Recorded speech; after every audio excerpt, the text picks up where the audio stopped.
Mabagal bang mag-download ang iyong Android phone? Kung napapansin mo kapag nagda-download ka sa iyong Android phone, mabagal ito. Meron ako sa ituturo na tricks.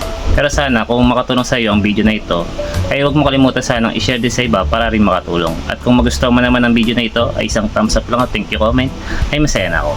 Ang una nyo lang dapat gawin mga boss ay pumunta lang sa settings ng inyong mga Android phone. Ngayon, dito sa settings mga boss, kailangan nyo lang pumunta sa About Phone. Dito ay kailangan natin palabasin yung ating developer option. So hanapin nyo lang po dyan yung build number o kaya baseband number. So kailangan nyo lang pong pinutin yan ng 7 times hanggang lumabas po yung developer option. Ngayon, mag-back lang po tayo at hanapin lang po natin yung developer option. So madalas po yan napupunta dito po sa additional settings. So mag-scroll down lang po kayo at makikita nyo na po dyan sa baba yung developer option. Pindutin nyo lang po yan. Ngayon dito po sa developer option, mag-scroll up lang po kayo.